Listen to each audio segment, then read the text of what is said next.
So here I am at Assateague National Seashore, and this is the one of the group camping sites.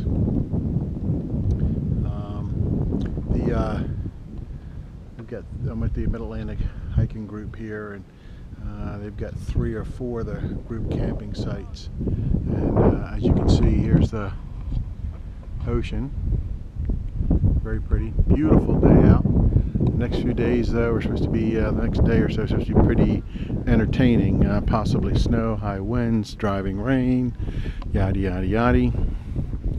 This is my tent setup. This is a Mountain Hardware Trango 2. I bought this because of the high winds that are supposed to be here. So I generally would bury these. It seems to be working okay, shedding the wind pretty good just by having the garbage bags, trash bags rather, filled with sand, and then they're tied to the bottom loops of both the footprint and the tent itself. I have a couple of sand stakes there and they work okay, but some of them I buried and some of them I didn't. This seems to work pretty good for both the side guy outs and the regular corner stakes. I'm supposed to have much higher winds tomorrow.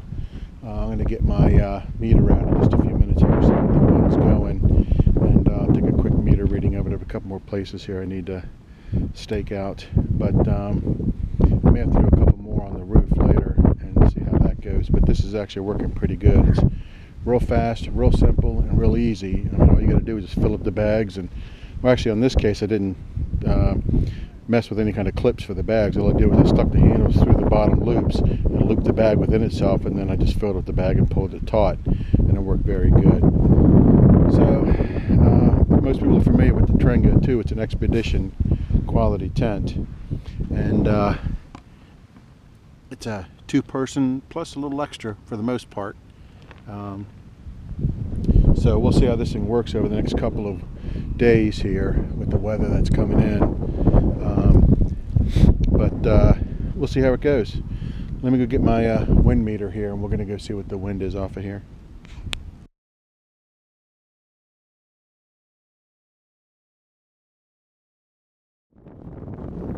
Okay, so here is how I put my Mountain Hardware Trango 2 into the sand. As you can see, I just used trash bags filled with sand, and I'll put them around most of the guide points here, as you can see. And it worked pretty good. Unfortunately, I ran out of bags because I gave a lot of them away to other people that showed up and didn't have them. So ideally would have had probably about 6 or 8 more bags and fill them up and put them around. So I had to, as the wind was blowing, we were expecting 50-mile-an-hour winds last night. Friday night it got pretty good, I'd say about 25, maybe 20, 25. Yesterday evening I was recording them at about 30 to 35 gusts. So it supposedly went to 50, but I don't think it really hit that. But anyway, see these extra guide points on the Rainfly I would have guyed out, and a couple of the others down here on the bottom as well. But as I mentioned, I ran out of trash bags, so I couldn't do it. Another option would have been if these were not being brought down low enough, if the fly wasn't being brought down low enough, to simply just bury the bags, and that would have solved a good bit of that, and also would have prevented some of the noise from the bags flapping around at night. So I think in the future I will bury them. And all I did to attach them was I simply just ran the handles through the loops, and then pulled the bag back through the handles, and it locked it right on. It made it a little bit tricky getting the shovel in there to put the sand in the bag, but it did work. I think in the future, if I'm car camping again, I'm at Assateague National Seashore, and it's the beginning of April of 16, and I'm here with a hiking group, and there's a bunch of us that were supposed to show, but we've had rain off and on most of the weekend, and I think the temperatures went down last night to about 25, so it scared a lot of people off. But other than that, it worked pretty good. It's a very good tent. Obviously it's a Mountain Hardware, so you would expect it to be good. I got a good bit of sand in there. It's very roomy for one person. Someone was supposed to come with me, but they got sick at the last minute. So as you can see, it does flap around a little bit in the wind here. And these extra guide points up along the top would have been great pulling it out. The only other thing I was thinking about would be perhaps getting some stakes, like the not necessarily the garden stakes, but you know, maybe like the sign stakes that you would put on the ground. And then what you could do is you could actually tie in at 3 different levels on the stake. At ground level for like the footprint and the contacts of where the actual tent body connect to the footprint. Then a little bit farther up for the tent fly area, just above the sand.